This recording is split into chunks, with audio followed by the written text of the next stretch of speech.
안녕하십니까, 윤세입니다. 오늘은 2021년에 바뀌는 간이가세 제도에 대해서 알려드리려고 합니다. 자영업자 소상공인 분들 중에서 매출이 8천만 원 미만이신 분들은 꼭 아셔야 되는 내용이니까요. 한번 꼭 살펴보시기 바랍니다. 구독과 좋아요는 제가 여러분들한테 지속적으로 더 좋은 정보를 만드는데 큰 힘이 됩니다. 감사합니다. 소상공인이나 자영업자분들이 제일 처음에 사업자 신고를 하실 때 일반가세로 할지 간이가세로 할지 고민을 많이 하시고요. 매출이 좀 적으신 분들은 대부분 간이가세제로 하는 경우가 많습니다. 하지만 그게 꼭 답은 아니고요. 그래서 한번 그것에 대해서도 살펴보고요. 그 다음에 일반가세자하고 비교하는 것도 한번 해보고, 그리고 현재 지금 이렇게 진행이 되고 있고, 그 다음에 내년에는 어떻게 바뀌는지 한번 살펴보겠습니다. 먼저 이렇게 표로 한번 정리해 봤습니다. 그래서 일반 가세자하고 간이가세자하고의 비교에서 가장 큰 구분은 연매출 4,800만 원 이상이면 일반 가세자이고요. 미만이면은 간이가세자입니다. 그러니까 이상이기 때문에 4,800만 원인 경우에는 일반 가세자가 됩니다. 매출세액은 일반 가세자는 공급가액 곱하기 10%이고요.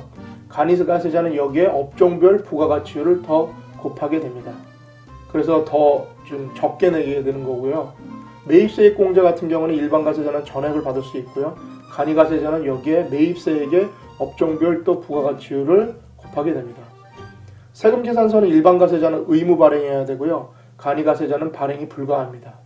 그리고 의제 매입세액 공제 같은 경우 일반 가세자는 면세 물품거래 모든 업종에서 되고요. 간이가세자는 음식점 사업자만 됩니다. 그렇다면 간이가세자가 무조건 유리할까요? 대부분 기본적으로 부가세를 간이가세자가 적게 내는 건 사실인데요. 일정한 경우에는 일반 가세자가 더 유리한 경우도 있습니다. 그것에 대해서 한번 이야기해 보겠습니다. 먼저 부가세 세율을 보시면 일반 가세자는 매출의 10%입니다. 그리고 간이가세자는 매출의 10%에 업종별 부가가치율을 곱하게 되는데요. 그렇기 때문에 간이가세자의 실제 적용되는 부가세율은 0.5에서 3%입니다. 그러니까 일반 가세에 비해서 훨씬 더 적게 내는 것이죠.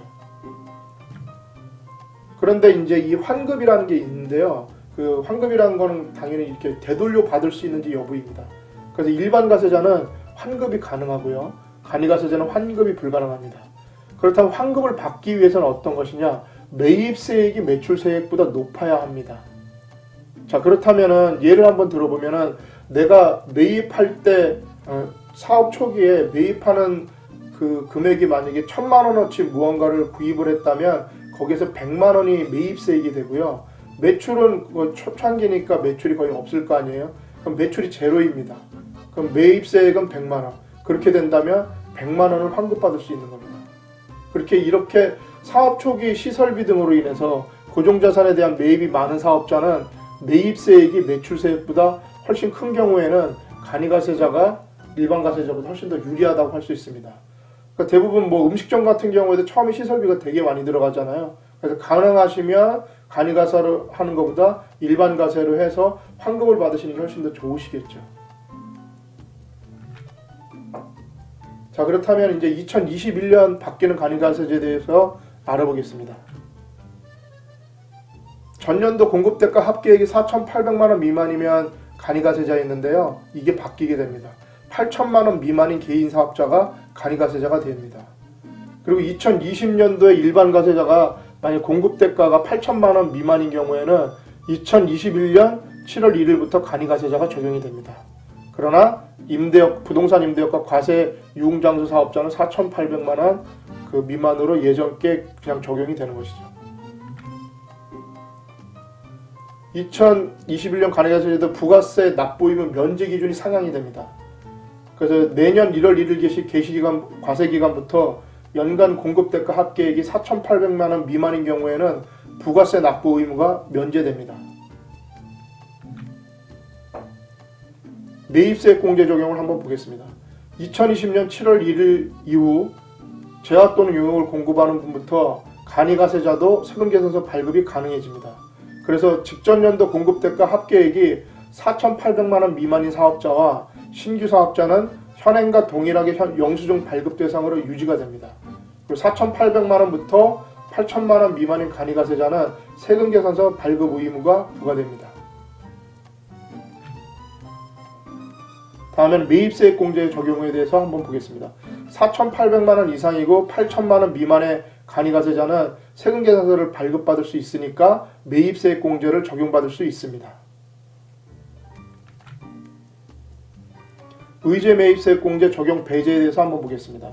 현재 면세, 농산물 등에 대한 의제매입세액공제를 받을 수 있었으나 이번 개정을 통해서 간이가세자는 의제매입세액공제를 적용받을 수 없게 됩니다.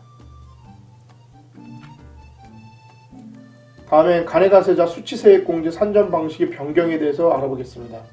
개정 후에 세액공제를 받지만 세액공제를 받을 수 있는 금액이 변경되는 겁니다.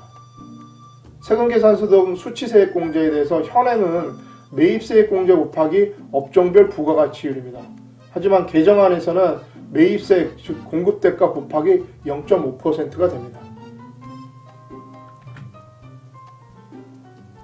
늘 하는 얘기지만 건강과 미소는 돈 안 드는 최고의 마케팅이라고 합니다.